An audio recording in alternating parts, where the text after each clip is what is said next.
Good morning, everybody. It's story time again. Let me see. It's going to be really hot today. So get outside now before it gets way too hot. Definitely be in water today in some way or in the air conditioning because it's really, it's going to be another hot one. All right, I have some rhymes with me today. We'll get started with those. What's this one? This is Hey Diddle Diddle. Ready? Hey diddle diddle, the cat and the fiddle. The cow jumped over the moon. The little dog laughed to see such sport, and the dish ran away with the spoon. We've talked about how silly that is, huh? And that's how kids' stories sometimes are, and it's fun. Let's do this one. What do we have here? We have the alphabet, the ABCs. Can you see the A? And the B and the C? Do you write them yet? Some of you might.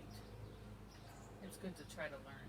If sometimes you start with just your name, you start writing your name, that helps you start to learn the letters. Are you ready? Here we go.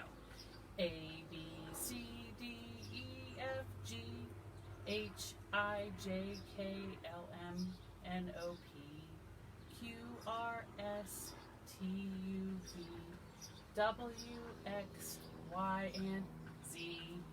Now I know my ABCs. Next time, won't you sing with me? I want to show you something here. You see these letters right here, H and I? They go next to each other in the alphabet all the time. And they also spell the word hi. H-I spells hi.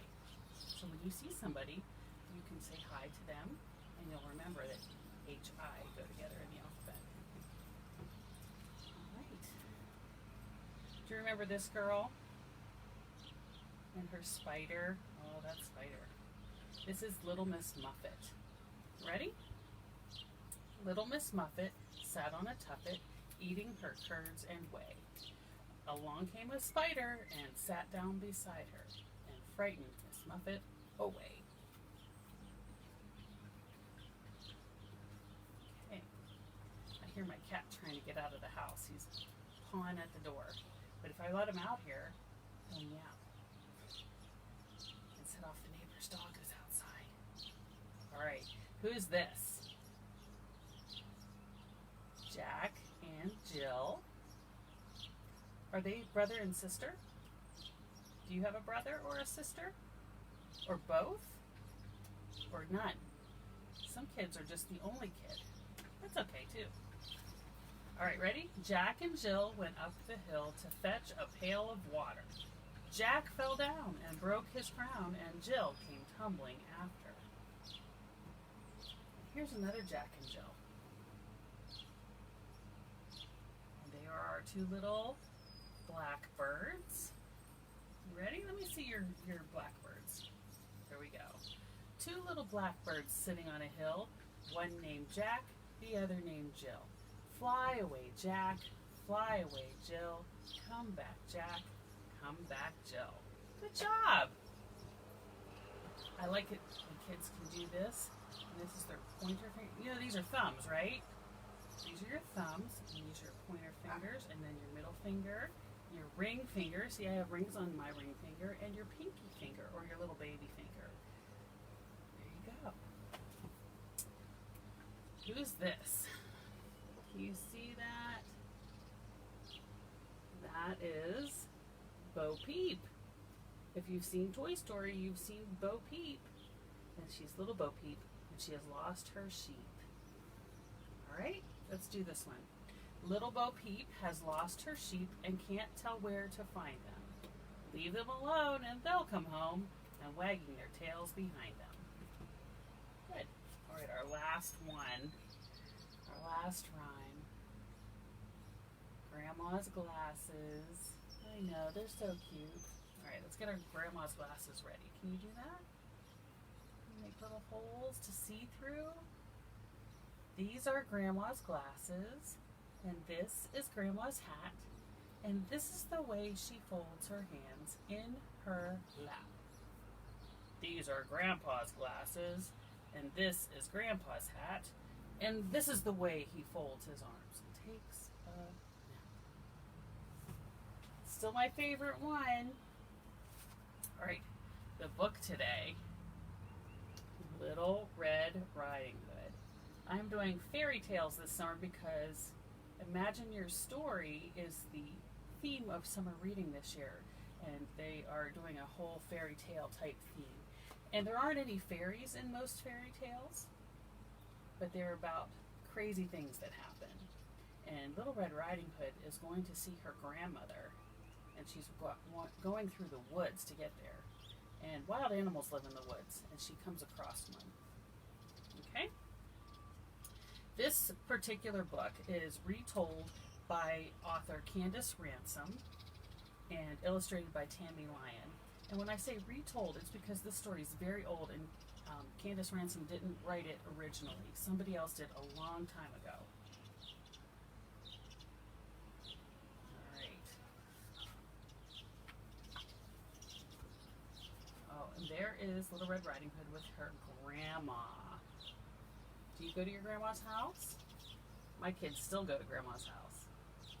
A long time ago, there lived a sweet little girl who was thoughtful and kind and loved to visit her grandmother. Her grandmother enjoyed the visit so much that she gave the little girl a special present. And she's working on that special present right now. It is a red hood, I bet. She sewed the little girl a wool cape with a hood. It was the girl's favorite color, a wonderful cherry red. One of my favorite colors too. The girl liked her cape so much that she wore it everywhere. First, she wore it to the village store. I wonder where else she wore it. She wore it to visit her cousins on the other side of the village. She even wore her cape to bed. Soon, everyone called her Little Red Riding Hood. Look at her sleeping in her cape. My kids have done things like that too. Something you love so much and you just never want to take it off. One day, Little Red's mother said, "Your grandmother isn't feeling well." "I'll go visit her," said Little Red Riding Hood, "and I'll take a picnic." "What a good idea," said Little Red Riding Hood's mother, "and be sure to stay on the path through the woods." Little Red Riding Hood promised that she would, and she packed a basket with her grandmother's favorite foods and set off. There's her mom back here waving.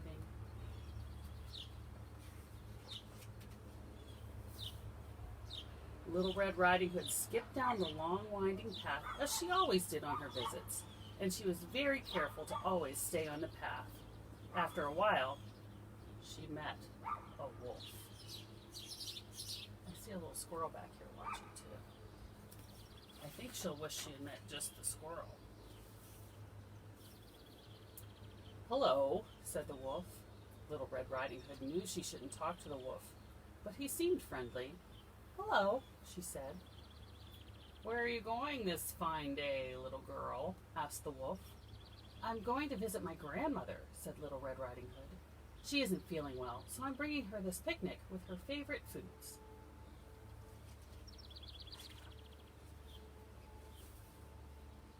"And where does your grandmother live?" asked the wolf. "At the end of this path." A sly grin came over the wolf's face.